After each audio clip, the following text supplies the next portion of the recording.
Buenos días, mi nombre es Elcher González Verdugo, soy estudiante del segundo cuatrimestre de la maestría en educación, modalidad en línea de la Universidad IEXPRO, y en esta ocasión voy a hablarles acerca de las políticas públicas, las políticas educativas y su incidencia en nuestro país, en la República Mexicana. En primer lugar, puedo decir que las políticas públicas son aquellas acciones gubernamentales encaminadas a resolver una necesidad social, es decir, un bien común. En ese rubro entran todas las acciones que el gobierno realiza, tales como seguridad, economía, vivienda y otras necesidades básicas de la población. Una necesidad básica también entra la educación, puesto que está comprobado que las sociedades mejor educadas son las sociedades que tienen más oportunidades para desarrollarse en el ámbito económico, político y social, y brindan una mejor calidad de vida a sus ciudadanos. En ese sentido, las políticas educativas son también políticas públicas, solamente que tienen un carácter específico, ya que pretenden resolver problemas estrictamente educativos. La política educativa más anterior, digamos, la tenemos en la creación de la Secretaría de Educación Pública, la SEP, en 1921, y su primer secretario de Educación, José Vasconcelos,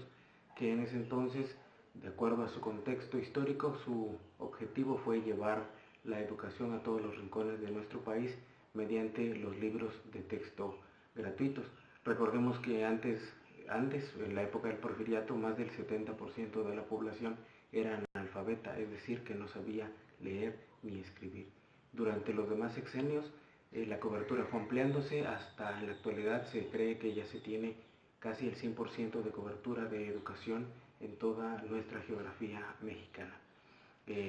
Los sexenios posteriores fueron ampliando temas como cobertura, se crearon los sistemas de educación básica, hasta que en 1993, durante el sexenio del presidente Carlos Salinas de Gortari,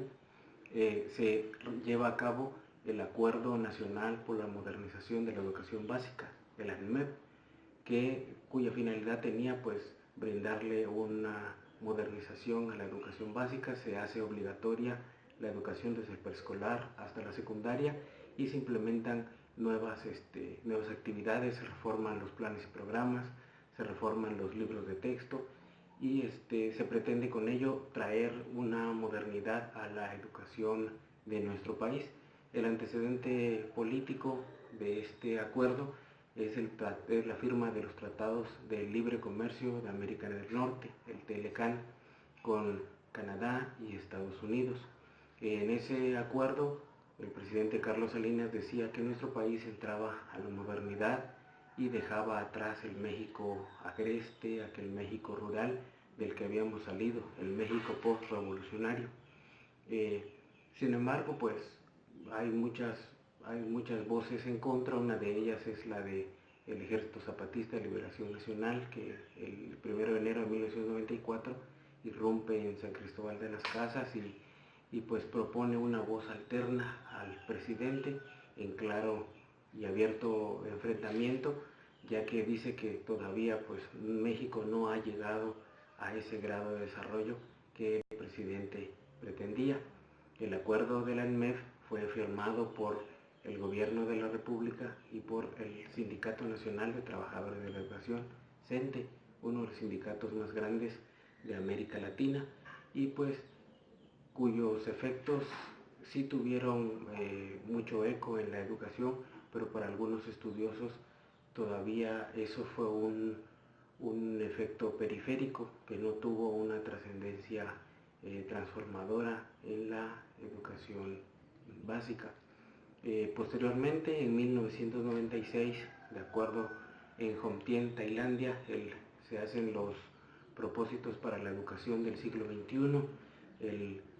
El equipo interdisciplinario, presidido por Jacques Delors, presenta un informe donde nos dice las nuevas habilidades que los docentes deben de poseer,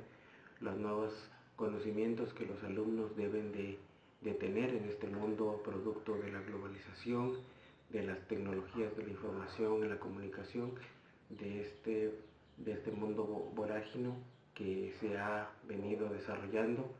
y cuyos estilos de aprendizaje, cuyos estilos de enseñanza pues ya han quedado pues desfasados.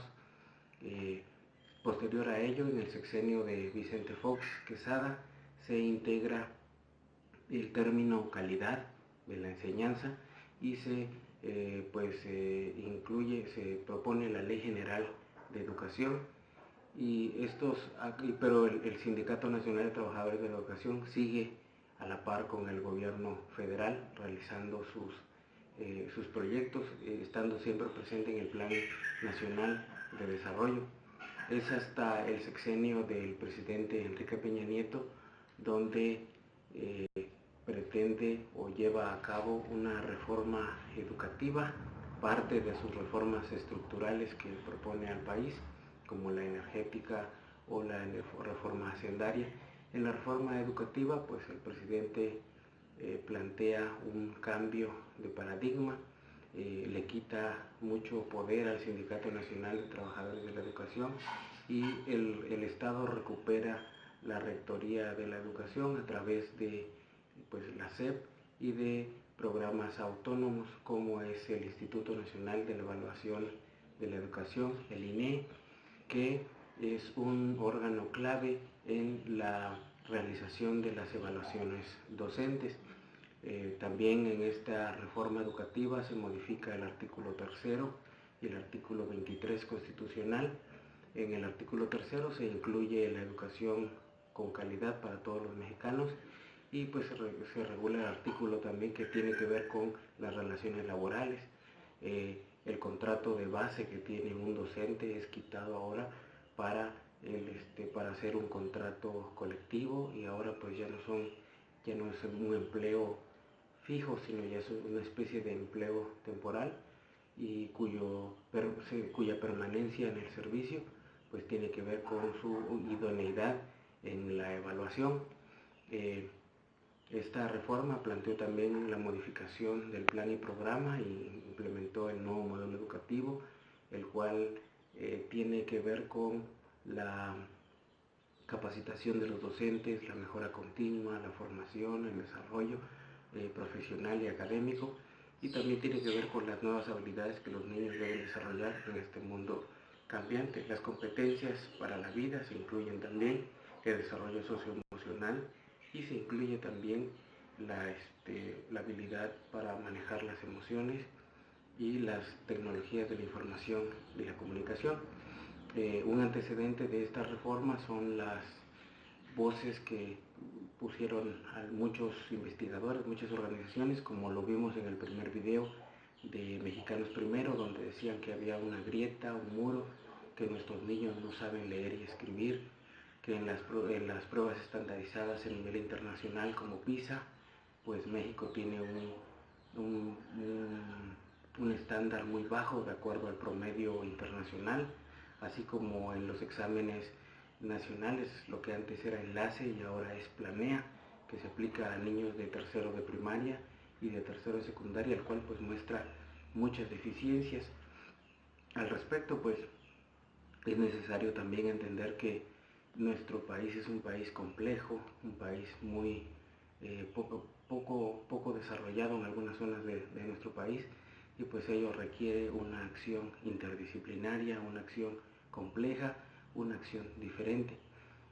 Ya como conclusión puedo decir que si bien es cierto que las reformas que se han implementado en nuestro país, las reformas educativas, han tenido ciertas mejoras, se han quedado siempre en un ámbito marginal, no han tocado de fondo un cambio estructural. Aún esta reforma educativa que pretendía ser una reforma estructural no lo ha sido, ya que solamente pues persiguió a algunos docentes y implementó a sangre y lodo su evaluación y pues gastaron muchos millones de pesos promocionándola en las televisoras mexicanas, cuyos efectos pues aún no se han dado. Este es el ciclo 2018-2019 donde se acaba de ver los libros de texto llegar a las escuelas, muchos de los cuales todavía no los tienen, y pues el sexenio del presidente Enrique Peña Nieto está por agonizar y es en este año cuando se han implementado. Y al entrar este nuevo presidente electo, Andrés Manuel López Obrador, no se sabe si se le dará prioridad, se le dará continuidad o quedará como una de las políticas educativas anteriores que solamente tienen una vigencia sexenal. También como conclusión puedo apuntar de que para mejorar la educación es necesario tocar el triángulo educativo, padres, maestros y alumnos, y brindarles de verdad un apoyo, un cambio. Nosotros como docentes debemos de prepararnos, formarnos, tratar de ser mejores profesionistas, pero también se debe de contar con el apoyo de los padres de familia, de los alumnos. En esta reforma educativa solamente se criticó y se estigmatizó la labor docente, pero no se tocaron esos ámbitos de la sociedad. El Sindicato Nacional de Trabajadores de la Educación sigue estando ahí, sigue teniendo mucho peso político en esas cuestiones y no fue tocado en esta evaluación, no se incluyó en ninguna reforma. Así que pues los cambios y las cuotas de poder que decía Denise Dresser en su video, pues siguen estando. Muchísimas gracias.